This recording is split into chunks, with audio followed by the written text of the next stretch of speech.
Let's go. Let's go. Geeks are back, baby. 2024. Let's get it, man. New year, new goals. Geeks are going to new limits. Whole bunch of big fights coming out. I mean, UFC 300 this year. They're coming to Miami. You guys hyped or what? I ain't hyped about the Miami prices. Yeah, I know. No, Crazy. I forget what we got them for last year because we went to the Miami event last year, which was crazy. But this year, I feel like they had too much success last year, so they ramped those ticket prices up. They have a good reason to. The card is absolutely stacked. Of course, it's not too fan friendly. Yeah, I know, right? And then you got, Goosey's fan favorite, Sugar. I'm a big Cheeto guy. That would have been funny. Maybe we still get there, you know what I'm saying? So we'll see. Just the pre-sale and what they're at right now is a little steep, just because, we want to be all in. If we're going, we're all in. So we'll see. We'll see. But I mean, last night, pretty good fights. Nice little fight night to kick us off here. Ankalaev getting it done, putting away Johnny Walker, holding true to that big favorited number he was at. Jim Miller, absolute banger. And then going through, yeah, just a couple big names that stood out. Looking back at last night, a couple big highlights. What were some of these highlights that stood out to you? Fish, I know you had a couple real good picks that hit. Um, I mean, shout so the first want to highlight Joshua Van, Moda, Gene Silva, McGee, big knockouts start off the year. But Moda, remember his last fight, that was crazy. We were watching that one. Basically got a loss taken away from his record almost, basically. But these dudes came out, put on a show. Main card though, Waldo Cortez. I just gotta say, I don't like the antics. I don't like the I think he's got to get to work. He's winning these fights by a smithereen. And but yeah, besides that, Bruno Ferreira, big knockout and just real good fights towards the top. The co-main, the featured fight, and yeah, of course, my boy Johnny Walker. Tough to see that, but good night. Dano, did you see anything from last night that stood out? A couple crazy KOs. Yeah, the KOs were crazy, and of course, you hate to see Johnny Walker go out because that's just one more knockout that he has, and it's one thing if you get knocked out once or twice, maybe even three times, but we're eclipsing that five, six. We're getting up there with Johnny Walker, where that chin has become an issue. Unfortunately, kind of like Phil Hawes. Phil Hawes is one of those guys who has crazy abilities. He looks good striking. We know he's really good in the jiu-jitsu department, but he just doesn't have a chin, and that really hurts these fighters once they start climbing up the ranks. People know how to hit those shots a little bit better and cleaner. And unfortunately, we saw it again with Ankalaev knocking Johnny out. One of the ones that I liked the most and kind of shocked me the most was the Mario Batista Ricky Simone fight. Batista is one of those guys who's just quietly been climbing the ranks, doesn't trash talk, really doesn't say much on the mic. He's a quiet dude. And I thought Ricky's pace wrestling would play a big factor in Batista, and we'd kind of see little holes in Batista's game. And that did show up in the first round, a little bit in the second round, but then once that late second round, third round started to come, Batista was really planting that foot in the ground, walking up towards Ricky. He really didn't have that forward pressure that he usually has. Later in the fight, we saw Ricky shoot some takedowns. Batista was stuffing him, keeping him on the feet, and Batista really showed that he belongs in that division. And I know he's not ranked now, I don't believe, but he will be ranked in the coming days. For Yeah, sure. that fight in the co-main were sick. Freaking Jim Miller getting another finish. Sick, dude. Yeah. No, I think that back to what you were kind of saying, one that needs to be stood out. I mean, Bruno Ferreira with that knockout over Phil Hawes, that was just insane. I mean, Phil Hawes falls victim to, yet again, just like a terrible, like a catastrophic KO where his body just kind of goes lifeless, and it gets really scary, honestly, but it always makes for a super dope highlight reel. And Bruno Ferreira got one. I mean, that was just insane. And then another one is Marcus McGee, dude. This guy, he's gonna be a fan favorite. Like this guy's growing on me. You look at his record, he's 9-1. The only thing about him, the only thing you can knock him for, he's 33. All right. And at 35, that's not the youngest. But he's 9-1. He's never been to the third round, or he's been to the third round one time, but he's never been to a decision in his pro career. So, I mean, this guy's got a super entertaining fight style. He's finishing everybody. And I think the stat on that too was the one time he'd been to the third round, he finished the guy like 26 seconds into it. So, I mean, this guy's electric. And he's got another finish, starting it off first card of the year. So look for this guy to stay active. I mean, I know he's hungry. 33, just getting into the UFC. He needs to cash checks. So I think Marcus McGee's going to be live for one of these like fighter of the year type guys later on. All right. Anybody got anything? The funny thing, not funny, but and I hate to call it funny, but just the thing with Phil Hawes is he has a good chin until he doesn't, and that on that bar of good chin or not, it's just so low because he's not one of those guys that you'll see wobbled or rocked. He'll just go out of nowhere, and like you were saying, CEO, he does go unconscious a lot, and like it's just like in a flash out of nowhere, like the surging prospect that he fought last time, the Russian dude, hit him just with a weird little check hook and he was out. And then in this one, we saw Bruno, even though Bruno does have power, and he showed it in his past couple fights, it wasn't the biggest shot he hit on Phil Hawes. And Phil Hawes just went out, and it's just so unfortunate. Yeah. No, even Chris Curtis hit him with something, and then the list kind of goes on. Like it's getting a little extensive for Phil. I don't know what should be the next move in his career. It's kind of getting scary. Yeah, it's one of those things where if this was happening in the rankings, it would kind of be like, all right, but he's getting flatlined just out of the rankings, just like in the prelims of these fight nights, and sad to see. Yeah, I feel bad. He was emotional after that when he came to, but could have been his last fight in his contract. I don't know, but sad. Yeah, we'll see. All right, let's cook here. We got this week's card. We have got a little bit of a beef match, UFC 297 pay-per-view, Strickland versus Dricus. These guys were just brawling cage side, courtesy of Sean Strickland jumping over a couple rows and getting after it. This is super dope, man. This has been a weird couple months for Strickland as champ. I mean, that whole video leaked to him on the podcast, getting emotional. So everyone's kind of seen another side of Strickland. He was doing it he was riding that persona so good, that like hard ass like persona, but it kind of got a big slip in it right now.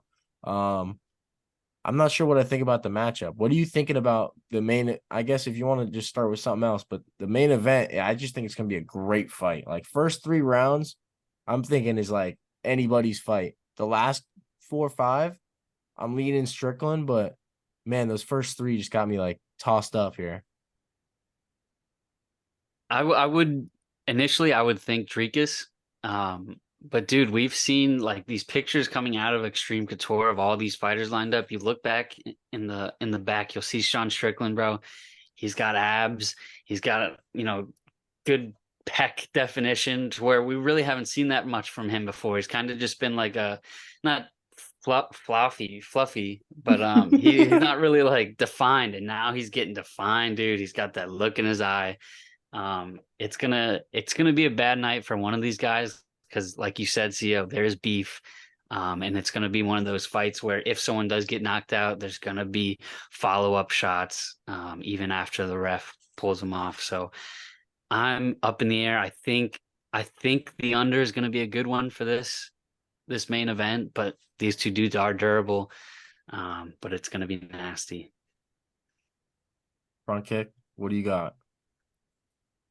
Oh man, I want Sean to win. Dricus is a big dude. But Sean's gonna be in his face. Dricus is gonna have his gas tank tested. Sean hard dude to put out. Dricus is gonna need to put him out. Sean is gonna be in his grill. But leading Sean, it's probably gonna be Sean decision or Dricus knockout. That's probably the two most likely plays, but I'm rooting for Sean. All right, let's go through this. I guess we can kind of just rotate here and let's kind of get through a couple of these fights because there's a couple bangers on here we've got to talk about. Yeah. The first one I'll kind of highlight is this Sean Woodson Charles Jourdain because we are in Canada. Let's get it. We're in Canada. This is Charles Jourdain's homecoming. I can't wait for this. Sean Woodson's a brawler too. I mean, this guy's so long and he's he's got all these crazy tools that he knows how to use. He's very comfortable in that like huge lanky body, which is dope to see as a tall lanky guy myself. Sean Woodson's a baller. Um, so man, I see this as a war. And if I have to lean one way, I think that, we're gonna find out. I think Jourdain can probably edge it on a couple takedowns, but they're gonna be tough. So we'll see, man. Like Jourdain's got to bring his A game because he's gonna need to be getting that position and he's gonna need to be just grinding Woodson out. Because if he's just standing at range with Woodson for the entire, yeah, that's not gonna work. He's got to be able to mix it up.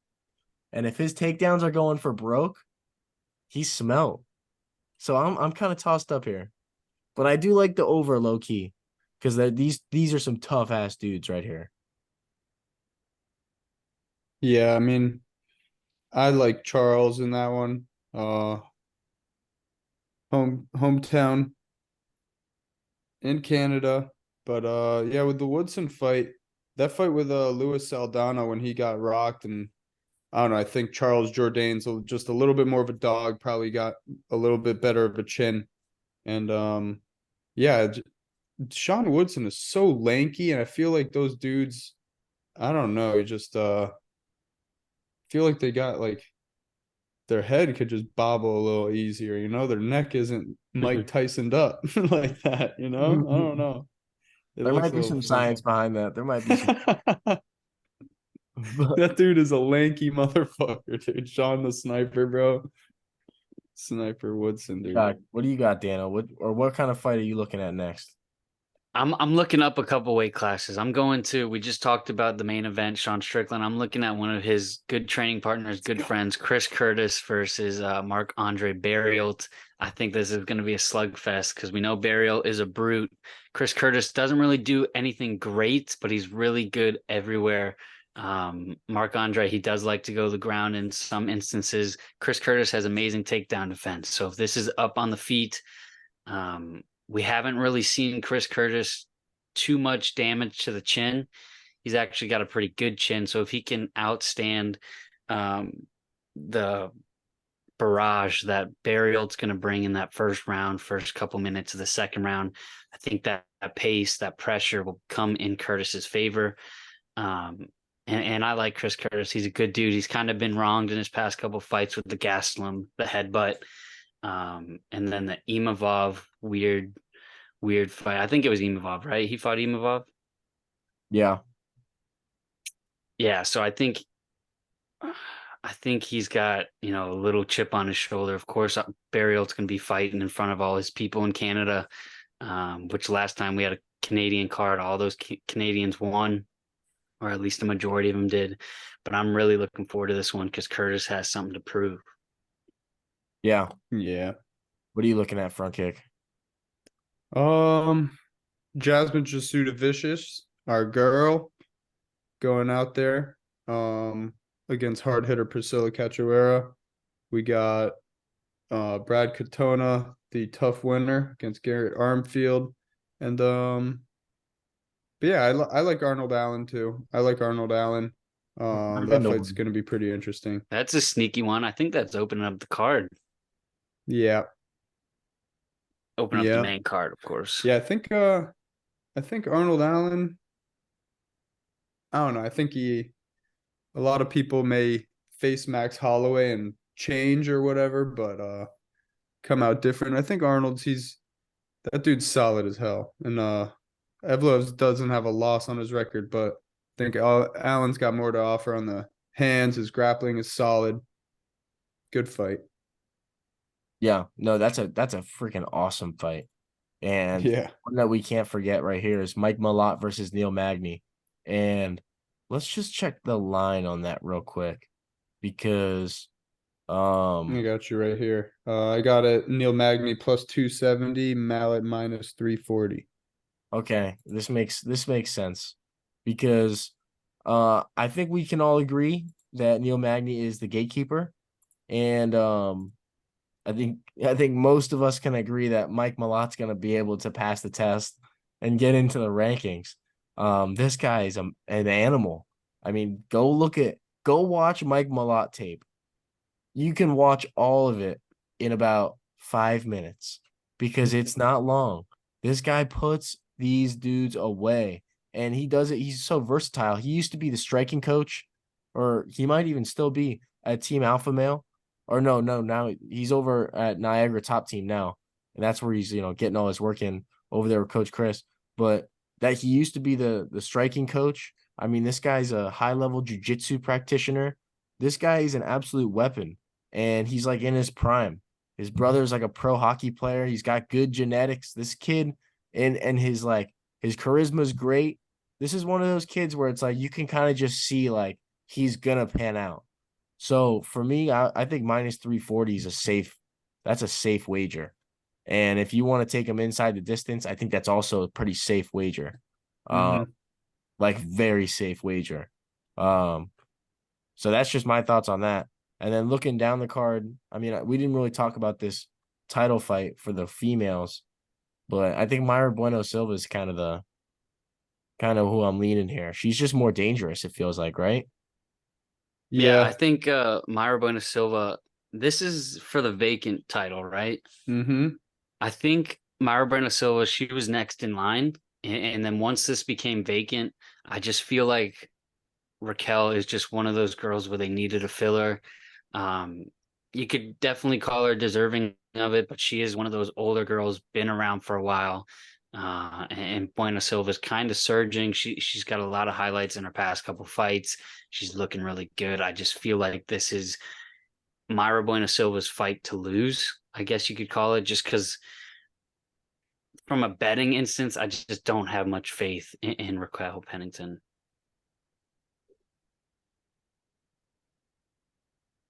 I mean, that's fair. Yeah. That's fair. She's kind of a dog though, I'm not gonna lie. She is a dog, so and she Yeah, did she's have that very late good. surge in her career, so nothing's impossible. But I do still lean Myra for sure. And then going back down, let's give a little bit of highlights here. I mean, I don't want to, badmouth anybody in particular, but I do want to highlight this, like I was talking to you guys a little bit about before. Sam Patterson, he was a contender series guy who got a contract. He came out in his debut against Yanal Ashmuz, who's the Israeli prospect that's been coming into, making his surge. I think he just had a tough loss, but he's still big talent. They fought at 155 pounds. He is now returning at 170. And in that debut, he got badly, badly KO'd. Um, so I guess this is like his way of like returning and being like healthy about it, probably not cutting as much weight. Maybe that's what was a factor, but at the end of the line, I don't think he's big enough for 170, and they put him in there against Johan Liness, who's a hometown guy that hits hard, dude. And the adrenaline's gonna be bumping. This guy's gonna be having really bad, flashes of that debut. And the way that he fights is he's kind of a point striker. So it's a scary place to be, man. Johan Liness is gonna be running at him, trying to put his hands on him, throwing big bombs. I think Johan Liness is a really good pick, and he's only minus 140. That's all I gotta say. Anything else stand out in this card? Because if not, we're gonna move on to UFC 300 and wrap it up. Yeah, Let's let's do it. move. Let's move. So right now, unconfirmed rumor: Leon Edwards Bilal is gonna be the headliner. That's the rumor. Confirmed: Zhang Wei Li, Yan Zanan, Yuri Prochazka, Alexander Rakic, Charles Oliveira, Armin Sarukian, Calvin Cater, Aljamain Sterling, Bo Nickel, Cody Brundage, Davidson Figueredo, Cody Garbrandt. Ooh. It's pretty good. Yeah. So one thing that sticks out to me, and I might be a little bit of a hater here, and it's weird to say, but I feel like, we will talk about UFC 299. Don't you guys worry about it. Um, but I just feel like 299 is stacking up so good to where real like MMA, UFC fans, hardcore fans, 299 is going to be better than 300 because we hear all these fights about 300 being made. We see Paul Felder maybe coming back against Jim Miller. There's talks of Khabib coming back. Um, I know it's not going to happen, but there were rumors of Nate Diaz, Masvidal. Um, it just feels like it's going to be a big card for those people who just want the big names, people changing divisions, big name versus big name. Whereas you look at 299 and it's filled with all ranked guys. Everybody's trying to get their way up to the title. I think majority, if not all but two fights on 299 are ranked. Whereas 300, we kind of see, like I said, some people might be shifting weight classes. It just might be big name for the money ticket.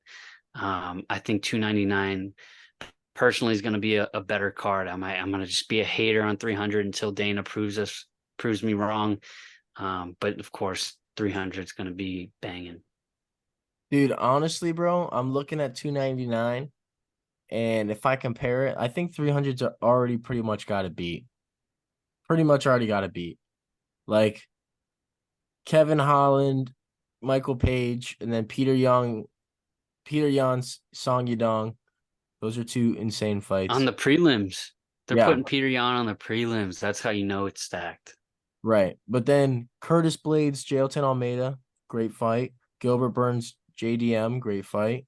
Dustin Poirier, Benoit, great fight. O'Malley Vera, great fight. I mean, those are Yeah. great fights. But then Yeah. on 300, like let's go to 300 now. Figueiredo Garbrandt, great fight. Cater Sterling, great fight. You putting Charles and Armin, great fight. Jiri, Yeah. great fight. Now, this is where they have to finish because Bilal Leon and Weili Zhang and Yan, that's where, because I think those like 5 fights, 6 fights right there leading up to the co-main and main, I think those are ballers. Those are excellent fights. And the thing about it too is Dana said that he's gonna stack it with fights like the first fight of the night's gonna be like, what the heck? So I think that this is like they're not gonna go lower than this. Like every fight that gets announced on 300 is gonna stay at this level, if that makes sense. No, yeah, I agree with that. Let's see, what about a main event potential? I mean, is it going to be Connor? Because I heard they're trying to get 3 belts on the shit. I don't know. How do they get 3 belts with Connor on it? You know what I'm saying? With Charles and Arman fighting right there, and it's tough. It's Pereira. That's what I'm saying. Dude, Jiri and Rakic on this is so slept on. No one talks about it. That's a huge fight, dude. That's a huge fight. I mean, yeah, Jiri just got turned off, but come on. Rakic and him is going to be a stand-up war. But Rakic is a sleeper, dude. right back to the leg kicks, though. Right back to the leg kicks. Yeah. Yeah. Do you think, and I'm going to be careful how I word this, but do you think the UFC will be a little bit of a victim of their own success with stacking these pay-per-views back to back to back to where we're kind of going to get these boring fight nights with not as big names? Of course, fight nights aren't known for the big names, but we got so many good fights on these cards with so many people that are these fight nights just going to kind of bore us out in the meantime? I That think is a good point. I It's think kind of going to be dry after those for a little. so here's the thing. Here's the thing. It could be, or these are gonna pan out when we're gonna get some like quick finishes and we'll get some guys that can turn around and we'll get some, what I'm saying? This could be a hot run where it's like, oh, we just had this stack card and All Yuri, these dudes are all active at the yeah, same time. Yuri Like, just got a 10-second knockout. Charles just subbed this dude in a minute and Leon Edwards just head kicked Bilal in the first 3 minutes. And all these guys want to run it back next week or some shit. You know what I'm saying? Like, Yeah. I don't know. I don't know. Or they all go to 3 and 5 round wars, and then they're all out for like a year, and we don't get any fights. Yeah, dude, that's what I'm worried about with Gaethje, dude. If he doesn't get this Makhachev fight, which seems like Makhachev himself wants it, but it just the timing is so weird. Kind of heard that Makhachev was hurt recently. Gaethje's got Charles fighting 300, Poirier at 299. We got all these top ranked lightweights that it kind of leaves the guys who aren't fighting in the top ranks of really any division, kind of leaves them in limbo. Like we were saying, if these do go to wars, these guys are out for a while. Does Gaethje drop down and go fight 10 ranked or 11 ranked, or I don't know what these guys who aren't fighting on these cards are gonna be left with? Dude, Bo Nickel versus Cody Brundage is the perfect step. I mean, Cody Brundage had a couple fights in the UFC. Obviously, we've seen him lose a couple times, but I mean, Bo Nickel 5-0, guy's still, only 5 fights into his career. This is a perfect test. Obviously he's going to be a huge favorite, with really whoever he fights outside the rankings right now. But this is really going to just like tell us more that we need to know. Like we're going to slowly, he's going to be slowly revealed to us. We all got to just be patient and watch the Bo show unveil, what do you think about Calvin Kattar and Aljo? Bro, to be honest, I don't like the matchup for Aljo at all. At Oh, all, dude. Like shit. I mean, he's gonna be getting his nose popped off of him, I think. And those takedowns are not gonna be looking too great at all, I don't think. He's got to get we that. uh we kind of like you were saying about Rakic. Oh, Rakic, Prohaska, that's such a good fight. But to people who aren't watching UFC every week or even the past year or so, Rakic has been out for a while. No one really knows who he is. Who's this dude that Prohaska's fighting? It's kind of the same with Aljo because Calvin Kattar's been out for a while. He had that bad knee injury.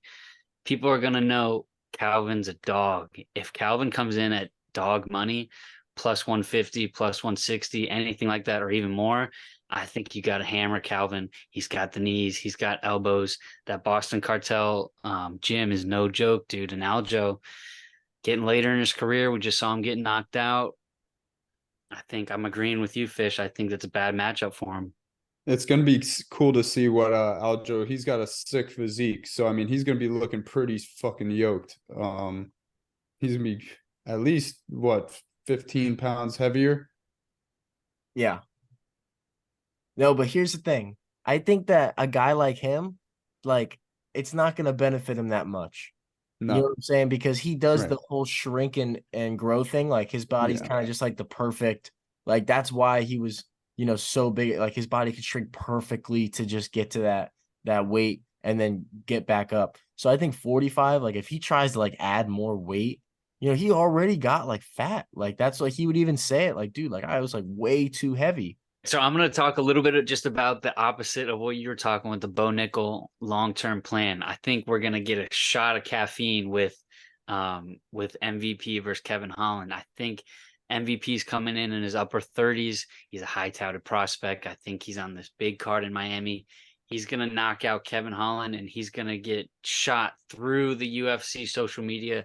They're going to get him into a big fight. I think once he beats Kevin Holland, we're going to see him nearing a title shot in the near future, especially with his just star power.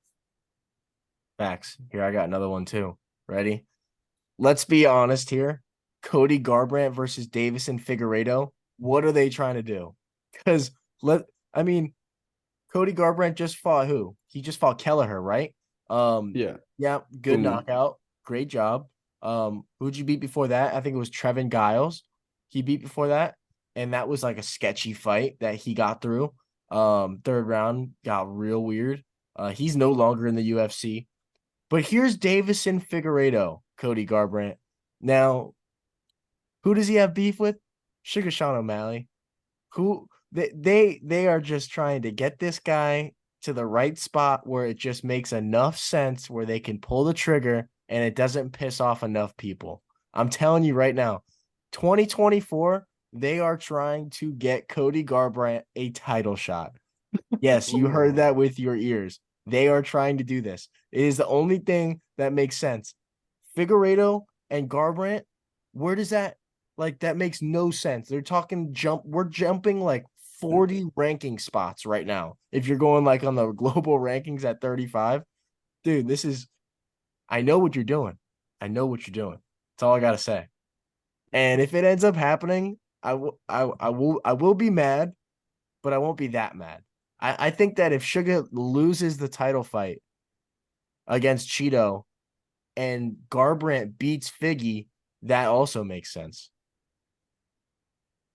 Yeah, there was Sugar. I feel like could he be one of those guys where we all know the UFC needs superstars right now? So are they trying to manufacture, like you're saying, Cody Garbrandt Sugar Sean fight to where Sugar Sean's clearly in the advantage?